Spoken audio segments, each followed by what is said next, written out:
I'm currently joined by Member for Baulkham Hills and Parliamentary Secretary to the Premier, the Honourable David Elliott, and Mrs. Reena, Jethi, Liberal candidate for the Legislative Council. Thank you so much for talking to me today. Thank you. How are you all?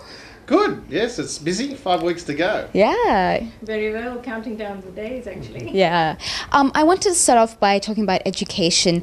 Recently you announced that should the Baird government be re-elected, there will be increased spending on vocational education and training as a result of the New South Wales government's smart and skilled reforms. Why do you think there's a discrepancy in the way in which the state Liberal government and the federal Liberal government view education? I don't know if it's a discrepancy, but the demands on the education dollar are different. The federal government has an education minister and an education budget, but no schools, whereas the states, they're the ones who provide the schools. The states have always been school providers, and I'm sure Reena will have some comments about the education system since she's been brought in as a Liberal candidate because she's come from the education background. But so far as the school services are concerned, in New South Wales we had a parliamentary inquiry about 2 years ago. It was an inquiry into the skills shortage. And the recommendations from the parliamentary inquiry and the evidence that that parliamentary inquiry received suggested to us that we really needed to continuously update our education policy and education funding. We had a situation in New South Wales where if you were a 50-year-old empty nester, a mum who was getting ready to retire and wanted to go and do pottery on the Central Coast, you would have a taxpayer subsidised qualification. You would be able to go to TAFE and have the taxpayers subsidise you pursuing that hobby. But that was at the expense of a kid from Baulkham Hills who wanted to go to TAFE and become an electronic engineer or a mechanic. Now, our view was very clearly, the parliamentary inquiry was, listen, we need mechanics, we need electricians. We don't really see the need for the taxpayer to subsidise somebody learning pottery on the Central Coast. So that created a need to review and reform. And we also accept the fact that the dynamics of the New South Wales economy are changing. In our electorate here, in this area that Reena and I live in, we've got the highest number of secondary school age students per capita in the state. Wow. And nearly the highest number of those percentage-wise go to non-government schools. We've also got in this area the highest number of people per capita who have either TAFE or university qualifications. So they're either established tradesmen or they've got university degrees. And you just see the dynamics of the economy around here to realise that, policies need to continuously improve and reflect what the economy is demanding. Okay. Mrs. Jethi, drawing upon your experiences as a teacher, what kind of change do you wish to see in the education system should you enter into the Legislative Council? Certainly. I would first of all agree with what David has just now outlined and gone in depth with education system. It is more important for us as a Liberal government, as a part of the party, to continue with that sustained release of funding into the education system. And it is fantastic what we have done until now, and we would like to continue that. It is important for our children, our next generation, to be educated and be aware to make informed decisions. So that's what our focus will be in our future education system, and to continue with that. Fantastic. Luke Foley, Leader of the Opposition, has spoken about his support for the ESL curriculum in schools and providing increased funding to community language schools. Do these issues resonate with your policies? Well, they do, and we've always had a very strong view about making sure that children leave schools with a thorough understanding of the English language. It was a Liberal government that made sure that English was compulsory as part of the HSC. Various parliamentary inquiries since this government has been elected have also recommended not only English but maths should be compulsory at the HSC. But Reena's point that she just made is very, very pertinent to education policy. We need to give the children every chance to make the right decision the right decision about where they're going to go, what they're going to do, what choices they're going to make. We can't afford to have a situation which we have had up until now, where students might change their career choices 3 times over the course of their late teens and their early 20s. And that's just not sustainable. We cannot be subsidising young people to go to TAFE to do electronics only for them to decide halfway through their taxpayer subsidised qualification that they really don't want to be an electrician. They might want to be an electrical engineer, so they might go off to university after that, or indeed they don't want to do any of that and they'll join the police force, or they'll go into a diploma of education and become a teacher. What we need to do is make sure that there's a flexible education system, an education system that gives the maximum amount of recognised prior learning, so that if I do that Cert 3 in electronics and I want to go and be an electrical engineer, well, that Cert 3 in electronics from TAFE can be considered recognised prior learning towards my degree. But what Reena said is very, very important, and it can't be lost, particularly on those families that have migrated to Australia and decided to take their children through and invest their children into the New South Wales education system. They must be able to communicate. Part of that is speaking English. Part of that is making sure that if they haven't got English as a first language at home, that they're given every opportunity and every resource to ensure that if they do go off to tertiary education, that English is not going to be holding them back. Do you have anything to say on it? Yes, certainly. I would like to first of all outline my own background. I am an English teacher in a state high school, and I come from an ESL background myself. So this is an example, perfect example of what an individual could achieve, provided they have a control on the language. English, as David just now said, it is compulsory. It has to be mastered by each and every individual. And as an Australian, it is very important for us to communicate to that to our community and to our students. So here I am, an example myself, an English teacher from an ESL background. Right. Moving on to Australia being a republic. Now, last month, Bill Shorten has called for renewed debate about making Australia a republic. Mr. Elliott, do you believe Australia becoming a republic is a feasible notion? Well, I'm on the record as saying that I think that our current constitutional arrangements have served us very, very well, and I would hate to see us change our constitution just for the sake of it. I think that Australia and New Zealand and the United Kingdom are 3 of the longest-serving democracies. Of course, as a part of the Commonwealth, India is also a celebrated democracy, but for a variety of reasons, it hasn't had the length of democracy that Australia and the United Kingdom and New Zealand has, despite our very, very close relationship and the similarities between the 2 systems, or the 4 systems.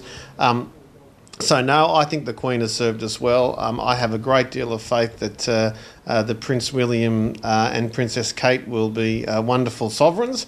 I think the fact that the Crown keeps the Commonwealth together, although no formal constitutional relationship with many of those members of the Commonwealth, I think that in this age of internationalism, having a little family like the Commonwealth so that we've got friendly relationships with so many other countries is very, very important. And to prove to everybody how appealing the Commonwealth is, and you only have to see nations in Africa that actually traditionally haven't been members of the Commonwealth and are applying for it. We've got countries like Rwanda and Chad in Africa who want to be part of the Commonwealth because they can see this wonderful family of nations, and they see the wonderful way that we relate to each other, and we communicate and we trade, and we meet every year at Choggum, and we meet every 4 years at the Commonwealth Games, and it's no coincidence that all the great cricketing nations are members of the Commonwealth as well. I think that that is part of our psyche, our culture, that we really shouldn't be thinking about letting go at this point in time. Okay. As you are both working parents, I wanted to know what you thought of the Abbott government's recently axed paid parental leave scheme. I'm probably not going to be a beneficiary of it as much as maybe Reena would have been. It would have been lovely but it's just too expensive. It was an expensive option for us to pursue. And I think Tony Abbott's done the right thing. It's a federal issue, of course, so it really doesn't have much to do with Reena and I in our role as state candidates. But we do door knock, we do meet people. It's like the old saying, should we have more long weekends? Yes, Reena and I would love more long weekends. And if somebody said to us, would you support another long weekend? We'd probably have to say in our hearts, yes, we would, because that's another opportunity for us to spend time with our family. But at the end of the day, we can't afford it. Right. Despite the fact that it doesn't affect you as state candidates, it does affect you as working parents in this society. What do you think about this issue? Look, I personally agree with exactly what David has said. We cannot be focused on short-term gains. We have to look at long-term achievements, and that's what Liberal Party is all about. If we are looking at just pleasing a small community by this paid parental leave, and that accounts for myself as well. I am a parent, I'm a working parent, but I have to understand that what will serve the community in long term. And that I personally am very supportive of every decision that has been taken. So back to you, but yes, it has to be done.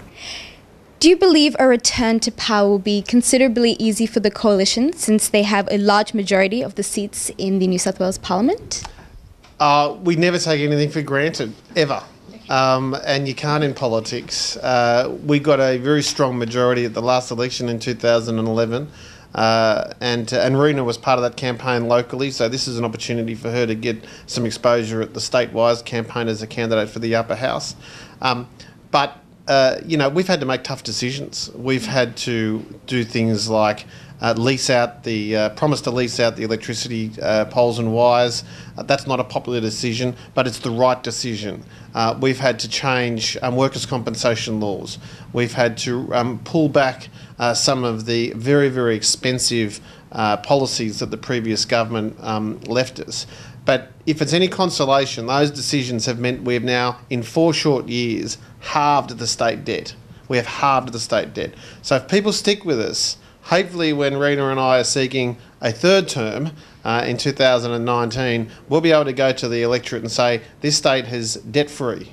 And so some of those tough decisions that we had to make, we can now review again because there'll be money in the Treasury.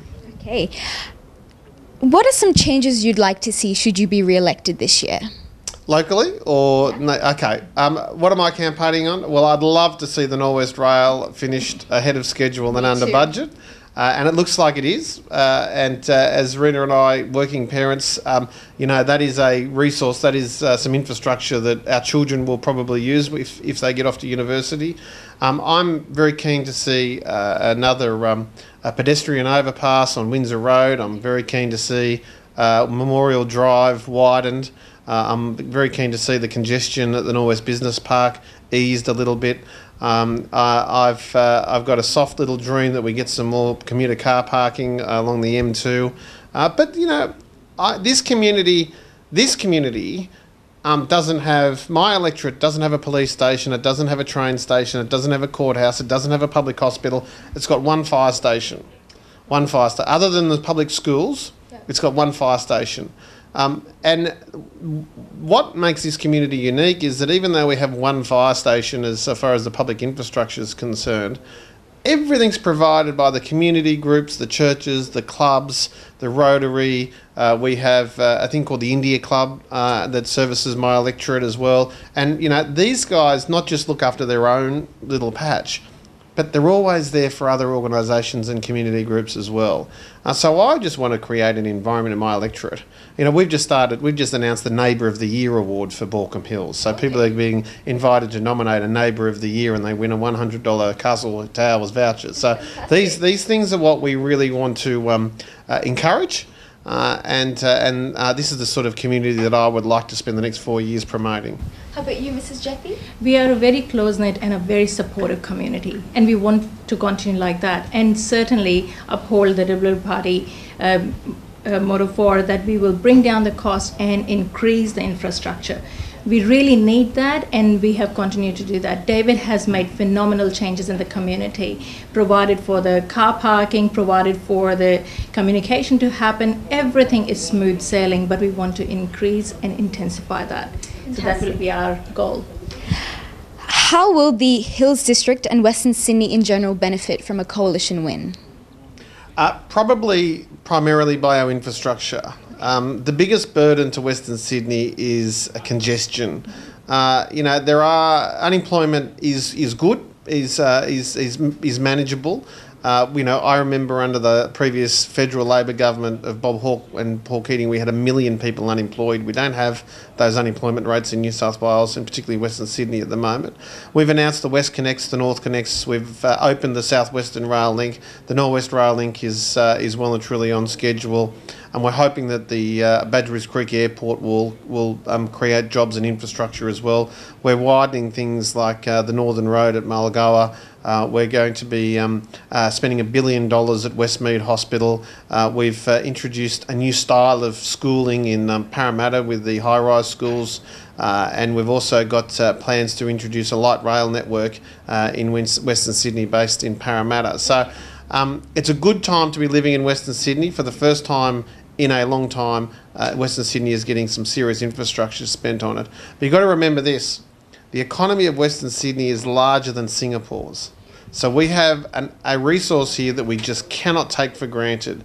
And if we turn our back on it now after we've said to everybody we're going to invest in the future of Western Sydney, well then, like would happen in Singapore if their government decided to say, well, we're going to hold back and stop spending money on infrastructure or progress policy reforms to improve employment and job satisfaction and job retention and make it a place to invest in. If we move away from those core beliefs, well then we're just going to turn Western Sydney back into the backwater that it was under Labor. What do you believe is the significance of having political candidates from different ethnic backgrounds? Listen, it's become common.